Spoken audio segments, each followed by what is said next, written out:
My Lords, it's a pleasure to follow the Noble Lord, Lord Davies of Brixton.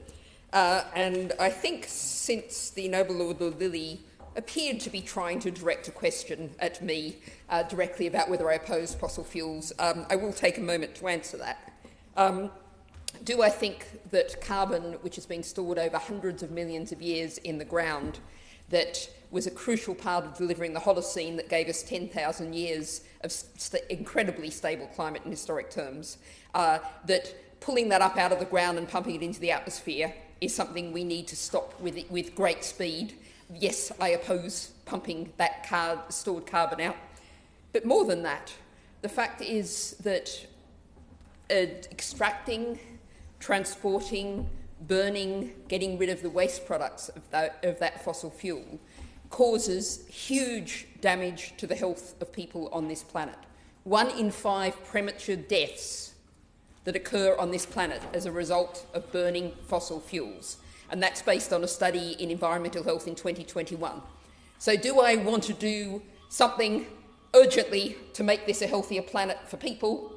Yes, I do. However, that's not what any of these amendments are about. These are amendments to the Financial Services and Markets Bill, and all of these amendments are about trying to stop the crashing of the financial markets, which is also crucial to our security and health in different kinds of ways. And that is what all of these amendments address. And I think it's really interesting that we have in this group a set of amendments that collectively, however much, and I take the point made by the Noble Lord, Lord Davies, we might, the purpose of committee, be able to look at how we can hone them and shape them. But what we have is in 168, directions to the PRA to review capital adequacy requirements. This is talking about the security of firms. We have in Amendment 201 directions to the FCA to direct personal pension providers. And I just picking up on that point, note figures from the pension regulator's most recent survey of defined contribution schemes, which found that more than 80% did not allocate any time or resources to managing climate risk.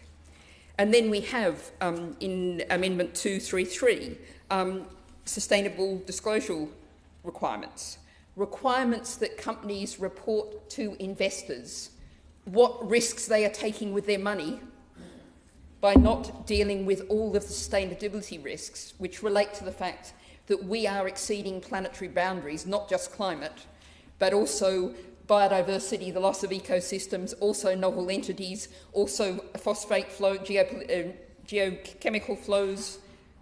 All of these things are taking risks with people's money, which is what we're talking about today.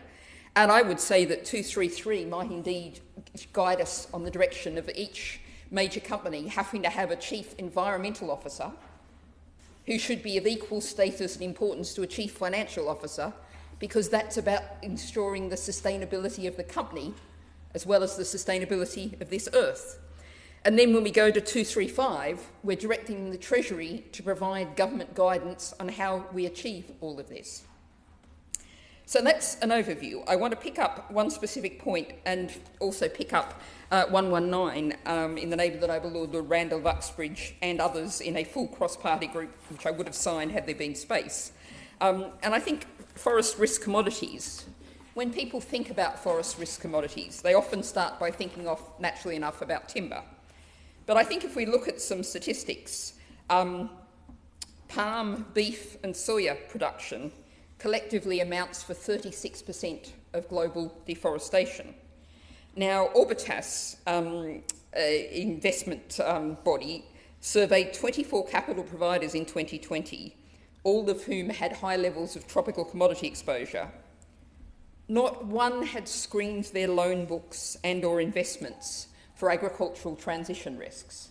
And that's the point that I want to major on while we're debating this today, because if we look at Indonesia, 76% of unplanted forest concessions and 15% of existing palm oil assets could be at risk, i.e. that is financial risk, should Indonesia adopt what's seen as its essential plans to meet its Paris climate commitments. Now, I said we need to look at all aspects of planetary boundaries being exceeded. There's also, I'm just going to mention, what we need to include in this here is water risk. Freshwater supplies rely heavily on fossil water aquifers in the American High Plains, in Mexico, in Eastern Europe, in Egypt, in Arabia, Iran and China.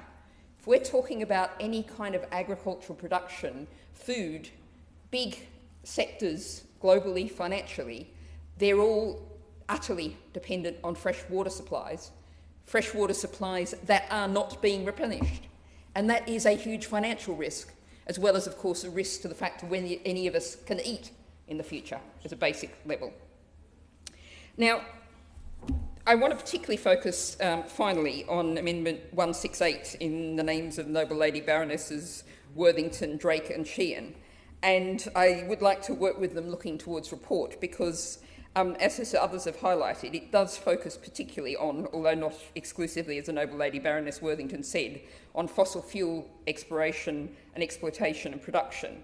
And I think we really need to broaden this out, particularly to look at the agricultural sector, because it is an area of absolutely enormous financial risk. And I draw here on the work of the investment group that's known as FAIR, F-A-I-R-R, and they look at the extremely high financial risks. The majority of the largest protein producer companies are at high risk for greenhouse gas emissions, deforestation, water and waste risks. Over 60% of them source soya feed from areas of high risk of deforestation and have still not set deforestation targets.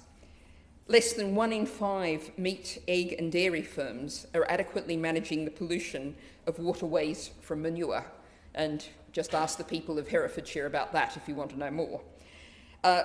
On waste, FAIR finds that the volume of waste produced by the 70 billion animals processed each year is equivalent to the volume of waste produced by twice the entire human population on this planet.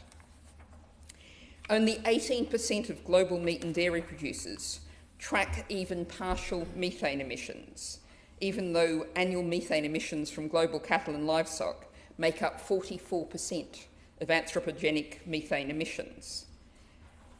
So, my lords, we are talking about the future of our life on this planet. We are talking about a livable planet. That's inescapable. But what we are talking about today is ensuring that we don't see the next financial crash. And let's remember the last financial crash, the cash machines were within hours of stopping working, that we do something at least to stop the next financial crash being at the point where the size of the carbon bubble, the level of stranded assets across a range of sectors, fossil fuels, animal agriculture and other areas, is such that that suddenly hits the markets, because the markets are not counting this now. The markets have to count this in if we're going to have a sustainable financial sector. My Lord, I'm not